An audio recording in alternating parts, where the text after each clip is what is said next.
मुझे लगता है कि जनता और भी ज़्यादा कह सकते हैं इमोशंस के साथ शरद पवार के साथ खड़ी होती हुई नज़र आ सकती है। हालाँकि चुनाव है, इसमें कुछ कहा नहीं जा सकता, लेकिन मुझे लगता है इसका फ़ायदा ज़रूर मिलेगा। और शरद पवार तो देखिए राजनीति के बहुत बड़े कह सकते हैं चाणक्य। कई राज्यों के चुनावी तारीखों का ऐलान हो चुका है। उन राज्य में एक राज्य महाराष्ट्र भी है, एक राज्य झारखंड भी है। झारखंड में 2 चरणों में चुनाव होंगे, महाराष्ट्र में एक फेज में चुनाव होने हैं। लेकिन महाराष्ट्र के विधानसभा चुनाव से पहले सीट शेयरिंग को लेकर बड़ा बवाल दिखाई दे रहा है। और ये बवाल भारतीय जनता पार्टी के अंदर नहीं, ये विपक्षी पार्टियों के खेमे के बीच है। हालांकि सीट शेयरिंग को लेकर उत्तर प्रदेश में भी हम देख रहे थे कि उपचुनाव से पहले बीजेपी की सहयोगी पार्टियां नाराज दिखाई दे रही थी। चाहे वो बात संजय निषाद की कर लें, अनुप्रिया पटेल का जिक्र कर लें, या इसके अलावा जयंत चौधरी का जिक्र कर लें। ये तमाम बड़े चेहरे जो ये चाह रहे थे कि भारतीय जनता पार्टी उनकी सीटों को कम से कम ज़्यादा सीट तो दे, लेकिन बात नहीं बन पाई।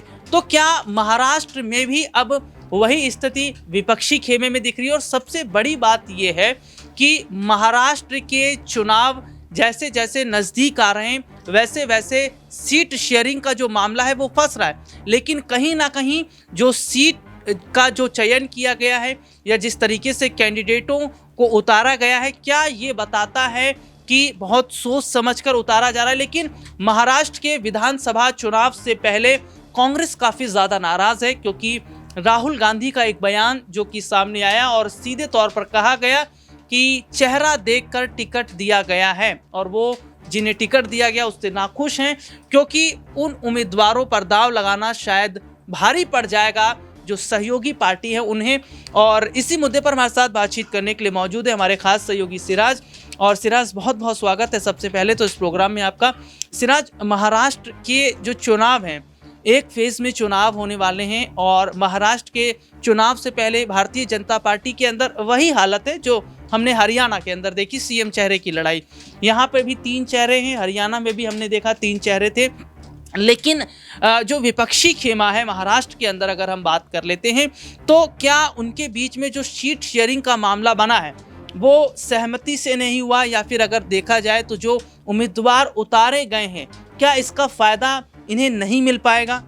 जी देखिए, ज़ाहिर सी बात है कि महाराष्ट्र चुनाव काफ़ी ज़्यादा दिलचस्प होता जा रहा है। और ख़ास तौर पर जब चुनाव सर पर है और ऐसे समय पर सीट बंटवारे को लेकर अभी तक बात नहीं बन पाई है, इस वजह से राहुल गांधी आज खुद अपने नेताओं से नाराज़ नज़र आए और उन्होंने बैठक तक छोड़ दी। खबरों के मुताबिक राहुल गांधी का ये मानना है कि कांग्रेस पार्टी ने जिस तरीके से लोकसभा चुनाव में प्रदर्शन किया है उसको और भी ज़्यादा सीटें मिलनी चाहिए थी। और जाहिर सी बात है, विदर्भ की जो सीटें हैं, मराठवाड़ा की कुछ सीटें हैं, वहाँ पर कहीं कहीं कांग्रेस को और ज़्यादा सीटें मिलनी चाहिए थी। इसी बात को लेकर राहुल गांधी ने बैठक में कही कि जो हमारे राजकीय स्तर के नेता हैं, उन्होंने कहीं ना कहीं अपनी बातों को सही ढंग से नहीं रखा, और वो सीट बंटवारे को लेकर जो बातचीत हुई उसमें विफल नजर आए। इसी वजह से जो कांग्रेस पार्टी के मन मुताबिक सीटें नहीं मिल पाई, और कांग्रेस पार्टी को कहीं ना कहीं एक तरीके से बड़ा झटका लगा। क्योंकि आप इस चुनाव को इस लिहाज से भी देखिए कि कहीं ना कहीं राहुल गांधी पहले ही ये फैसला कर चुके हैं, और यूं कहें कि एमवीए की पहली बैठक में फैसला हो चुका था कि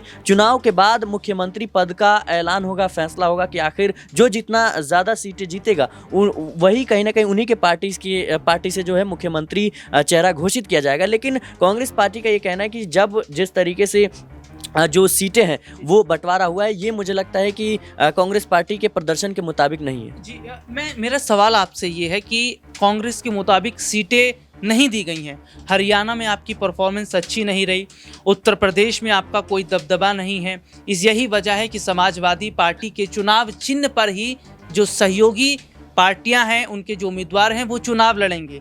तो ऐसे में अगर कांग्रेस ज़्यादा सीटों की मांग महाराष्ट्र में कर रही है तो क्या ये ठीक है? लेकिन एक सबसे बड़ा सवाल ये भी खड़ा हो जाता है कि शरद पवार की बड़ी भूमिका महाराष्ट्र के विधानसभा चुनाव में देखने को मिल रही है, और शरद पवार की क्या रणनीति रही है ये अच्छे तरीके से उद्धव ठाकरे जानते हैं, क्योंकि उद्धव को सीएम बनाने में एक बड़ा किरदार निभाया था, जी हाँ, शरद पवार ने। तो क्या शरद पवार की भूमिका महाराष्ट्र चुनाव में विपक्षी खेमे को एक बड़ी जीत दिला सकती है?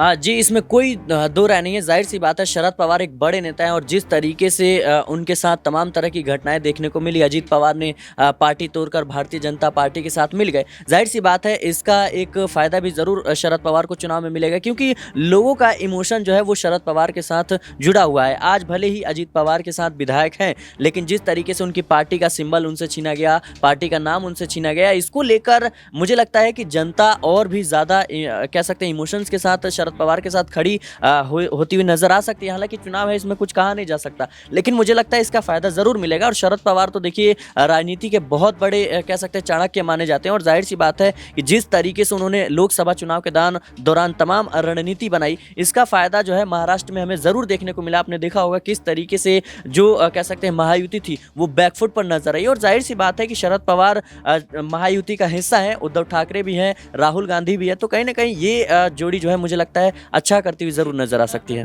ये मैं सीएम चेहरे को अगर लेकर बात करूं तो महाराष्ट्र में जब विधानसभा चुनाव की तारीखों का ऐलान नहीं हुआ था तो उससे पहले उद्धव ठाकरे का जिक्र हो रहा था। हालांकि उद्धव ठाकरे की जिस तरीके से हमने देखते हैं पार्टी तक छीन ली गई और तमाम सिंबल वगैरह जो है उनके हाथ से सारी चीज़ें निकल गई। लेकिन क्या उद्धव ठाकरे अगर सीएम रेस में आगे हैं तो जो विपक्षी पार्टियां हैं क्या उनके नाम पर मुहर लगा रही हैं, या अगर बात करें तो विपक्ष को बड़ा फायदा महाराष्ट्र के विधानसभा चुनाव में मिलता है, तो ऐसे में सीएम चेहरा उनकी तरफ से कौन होगा? क्योंकि यही चीज़ें इंडी गठबंधन में देखी जा रही थी कि हर कोई अपने आप को प्रधानमंत्री मानने की कोशिश कर रहा था। चाहे मैं अखिलेश यादव का जिक्र करूं या उसमें राहुल गांधी भी थे, उसमें तमाम बड़े चेहरे, ममता बनर्जी भी थी। तो क्या महाराष्ट्र में भी कुछ इसी तरीके से विपक्षी खेमे में दिखाई देगा? जी बिल्कुल, मुझे लगता है इसका नुकसान बखूबी जो है देखने को मिल सकता है क्योंकि आपने देखा होगा लोकसभा चुनाव में किस तरीके से जब ममता बनर्जी और अरविंद केजरीवाल ने मल्लिकार्जुन खड़गे का नाम आगे किया प्रधानमंत्री चेहरे के तौर पर, तो कहीं ना कहीं बैठक छोड़कर नीतीश कुमार चले गए थे और जाहिर सी बात है उसके बाद क्या हुआ हम सब ने देखा। नीतीश कुमार इंडिया गठबंधन जो है छोड़कर कहीं ना कहीं एनडीए के साथ चले गए। इसके बाद आप हरियाणा में आइए, हरियाणा में जिस तरीके से कुमारी शैलजा, रणदीप सुरजेवाला या फिर भूपेंद्र सिंह हुड्डा लगातार सीएम चेहरे को लेकर, सीएम पद को लेकर लगातार बयानबाजी कर रहे थे और जिस तरीके से उन्होंने चुनाव प्रचार से दूरी बनाई, वो पार्टी में मनमुटाव और वो अंतरकलह की स्थिति साफ तौर पर देखी जा सकती थी। तो जाहिर सी बात है इसका मुझे लगता है खामियाजा जरूर भुगतने को मिल सकता है और अभी भी इंडिया गठबंधन के तमाम दलों को इससे सीख लेने की जरूरत है या फिर कांग्रेस पार्टी को भी, क्योंकि देखा जाए तो जिस तरीके से कांग्रेस पार्टी हो या फिर एमवीए के तमाम नेता हो वो इस बात को कह रहे हैं कि चुनाव से पहले जो है सीएम चेहरा घोषित नहीं किया जाएगा, चुनाव के बाद किया जाएगा जिससे अंतर कला ना हो। लेकिन उद्धव ठाकरे इस बात को बखूबी समझ रहे हैं कि जिस तरीके से कह सकते हैं शिवसेना यूबीटी का प्रदर्शन रहा है लोकसभा चुनाव में, इसको देखते हुए कहीं ना कहीं उनका जो आत्मविश्वास है वो गिरता हुआ नजर आया है और उनको इस बात का डर है कि शायद विधानसभा चुनाव में भी पार्टी की अगर यही स्थिति रही तो कहीं ना कहीं उनका पत्ता साफ होता हुआ नजर आएगा। क्योंकि आपने देखा होगा जिस तरीके से कह सकते हैं कि एकनाथ शिंदे जब विधायकों को लेकर भारतीय जनता पार्टी के साथ गए तो उनके साथ भी वही खेल हुआ जो शरद पवार के साथ हुआ। तो कहीं ना कहीं पार्टी भी बैकफुट पर नजर आ रही है और इसी वजह से सीएम चेहरे को लेकर के अभी से ही होड़ मची हुई है। और देखिए ये कह सकते हैं कि किसी भी गठबंधन को, किसी भी दल को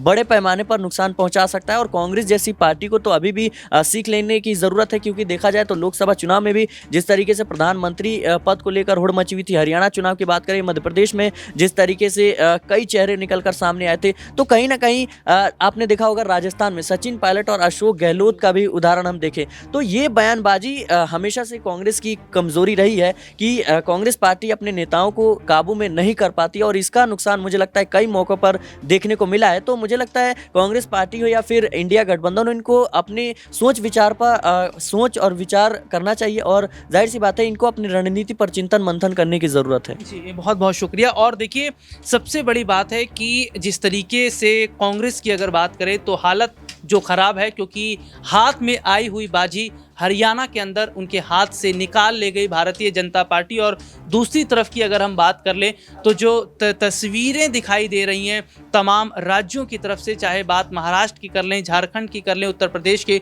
उपचुनाव की कर लें, तो ये जो चुनाव हैं कहीं ना कहीं आगे की तस्वीर को ज़रूर तय करेंगे। लेकिन सीएम फेस को लेकर कहीं ना कहीं अगर बीजेपी में उलझने तो ये विपक्षी खेमे के अंदर भी दिखती नजर आ रही है। हालांकि अब वाकई ये देखना होगा कि महाराष्ट्र में क्या वाकई सत्ता पक्ष की तरफ से सीएम चेहरा बना रहेगा या विपक्षी गठबंधन की जो सरकार है वो वहां पर बनती नजर आएगी। इस मुद्दे पर आपकी क्या राय कमेंट करके जरूर बताएं। फिलहाल आज के इस प्रोग्राम में इतना ही, आपसे फिर दोबारा मुलाकात होगी, तब तक के लिए इजाजत दीजिए।